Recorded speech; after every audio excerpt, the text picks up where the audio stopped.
Assalamualaikum warahmatullahi wabarakatuh. Jumpa lagi bersama saya di channel Santri Kota. Kali ini kita akan bahas tentang Pantai Indah Kapuk 2.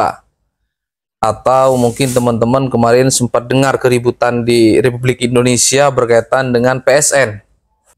Saat ini saya sedang bersama salah satu ketua Majelis Pemuda Islam Indonesia, sahabat kita, senior kita, Nur Hamim. Gimana kabarnya? Alhamdulillah. Pak Ketua. Alhamdulillah. Apa kesibukan hari ini? Alhamdulillah, Agenda bermitra dari teman-teman sahabat wakaf Majelis Ulama Indonesia dengan Istiqlal. Juga nanti ada kerjasama untuk takbir akbar di Istora. Kalau yang Istiqlal itu nanti ada launching Dana Abadi Literasi Al-Quran, ada lagi sahabat wakaf juga nanti tanggal 13, mudah-mudahan Ustadz akan datang juga untuk meramaikan. Insyaallah dengan Pak pokoknya apapun berkaitan dengan suksesi kegiatan Majelis Ulama Indonesia kita support. Kalau sukses itu pergantian mengurus, bro. Itu nanti kita mainnya di situ aja. Oke, ngomong-ngomong soal PIK yang kemarin lagi ribut nih. Ceritanya nih kan awalnya kita nggak tahu. Tiba-tiba pembangunan sudah berjalan di era kepemimpinan nasional sebelumnya. Ketika presidennya berganti, keributan muncul, meledak, bom.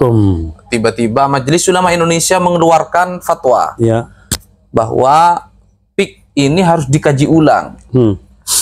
Harus dipikirkan lagi kira-kira manfaatnya lebih banyak atau mudaratnya kira-kira begitu. Nah, tiba-tiba kemarin Menteri Agama meresmikan masjid di sana. Nah, ini gimana carut marut begini? Ayo, umat kan bingung nih, butuh pencerahan kita ini.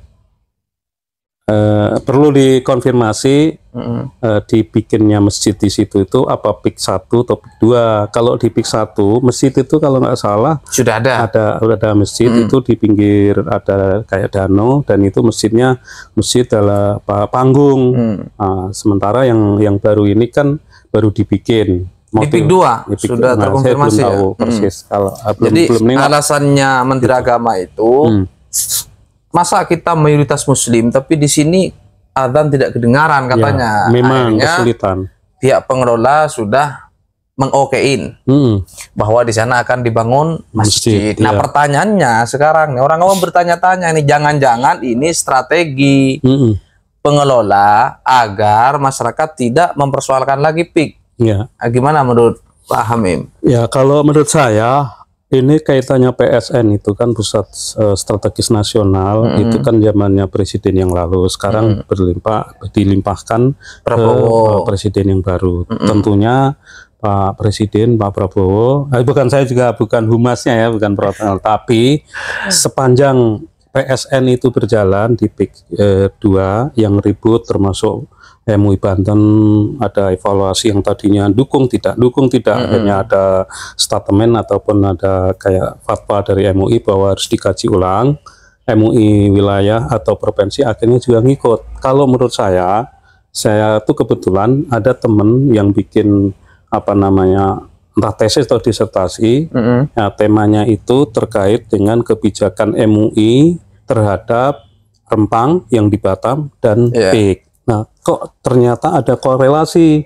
Yang di Rempang tahu sendiri kan bahwa di situ ada tanah yang udah puluhan tahun dihuni sama masyarakat. Akhirnya ada konglomerat yang masuk dengan alasan bahwa itu akan dijadikan tempat untuk investasi dari luar negeri, termasuk nanti bagaimana arahnya mau menyaingi Singapura dan sebagainya. Tapi belakangan sistem atau caranya yang kalau disetelusuri itu tidak manusiawi ya, karena ada beberapa ini termasuk yang di PIK 2 tahu-tahu sudah ada coupling yang ada surat tanah, sertifikasi dan sebagainya, itu kan carut marut seperti itu.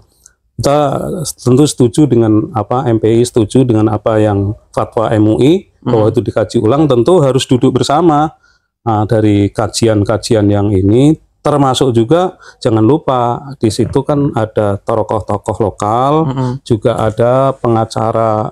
Di pengacara kan dari pihak investor, tapi juga ada para advokat-advokat, ada unsur dari MUI dari Banten, juga ada kalau nggak salah ada Pak Hufron dari Muhammadiyah misalnya, dan Muhammadiyah juga udah bikin agenda yang cukup bagus untuk memberi masukan. Tentu masukan-masukan itu nanti akan diambil dari ormas-ormas, tidak hanya dari Muhammadiyah, termasuk MUI juga dapat masukan dari ormas-ormas. Artinya pembangunan itu harus melibatkan masyarakat langsung ya? Iya, mereka masuk. Bisa dipantau langsung oleh masyarakat, kira-kira begitu?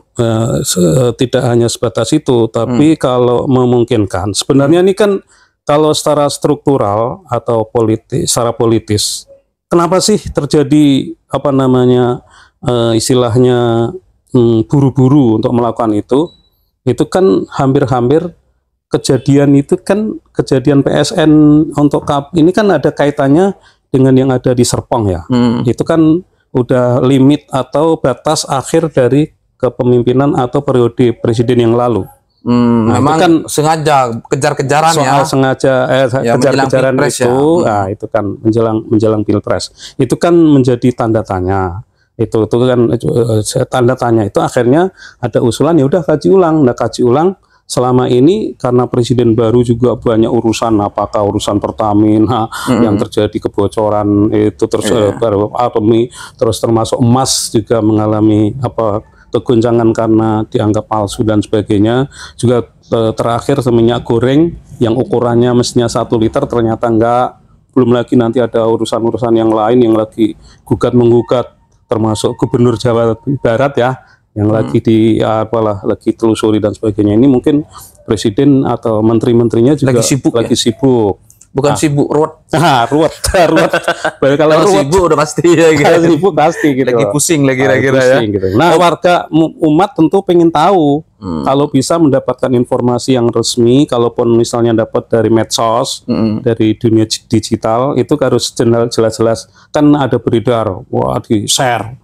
Share-nya itu kapan terjadi, siapa, di mana, dan pihak mana, itu harus diseleksi sehingga tahu apa kajian-kajian itu. Termasuk juga terkait dengan kalau tadi ada pertanyaan berdirinya masjid. Nah, alam ini kita juga belum pelajari kepentingan apa itunya kan ada kabar juga bahwa di situ ada menara syariah sudah berjalan. Itu udah berapa tahun yang lalu. Persoalannya bukan menara syariahnya, tapi kan yang punya kan orang PSE orang PIK. Terus kepentingannya apa, dalamnya apa juga belum pada tahu. Kecuali yang punya kita. Iya, kecuali yang tahu ada kerjasama. Jadi, iya. Ini perlu hati-hati untuk mentelusuri langkah-langkah itu sehingga tidak mengganggu apa yang dilakukan oleh pemerintah terhadap Pak Prabowo yang kita tahu alhamdulillah waktu itu komisi yang diketuai sama Mbak Titik Prabowo, bukan Mbak Tri Prabowo, Titik Soeharto itu turun tangan langsung respon terhadap PSN coupling yang dari laut. Nah, mudah-mudahan itu terus diteruskan. Nah, kita dukung itu sambil kita kaji, duduk bersama tokoh umat, MUI, ormas-ormas. Kalau nggak salah termasuk juga dari Dewan Pertimbangan MUI pun juga mengkaji soal itu. Lagi-lagi karena kesibukan Ramadan, mungkin setelah Lebaran ini bisa ditelusuri lagi untuk mengkaji ulang data-data yang valid. Oke. Gitu. Ngomongin soal proyek strategis nasional PSN. Iya. Kemarin kan sudah viral ribut ya. Nah, sekarang mungkin capek masuk Ramadan. Di media sosial sudah nggak kedengaran lagi. Ya. Tapi kemarin beberapa aktivis Banten ada yang komunikasi dengan saya bahwa kami belum mati semangat. Jiwa pergerakan saya masih ada untuk terus memperjuangkan keadilan di wilayah Banten katanya. Nah, kalau kita juga lihat podcast Pak Mahfud MD misalnya yang mengatakan bahwa ini ada unsur pidananya, ada keterlibatan elit lah ya. Kok hanya kepala desa yang ditangkap, itu gimana ceritanya itu? Sebenarnya ditangkapnya kepala desa itu yang desa Kohot ya, itu kan nanti dipelajari dia dapatkan dari mana, siapa aja yang terlibat, siapa aktor intelektualnya di belakangnya.